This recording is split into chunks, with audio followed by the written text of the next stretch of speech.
How to subtract similar fractions to mixed numbers? Let's have 8 and 30/19 minus 3 and 4/19. All you have to do is to subtract first the whole number. Then second, you have to subtract the numerators. And then lastly, you have to copy the denominator. 8 minus 3 whole numbers equals 8 minus 3 equals 5.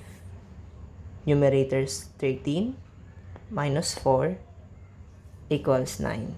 Then copy 19. Next, 15 and 9/17 minus 4 and 5/17. Again, first, you have to subtract the whole numbers. Second, you have to subtract the numerators. Then lastly, you have to copy the denominator. Whole number 15 minus 4 equals 9. Numerators 9 minus 5 equals 4.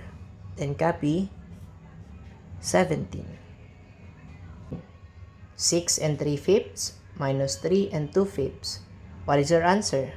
Please comment down below.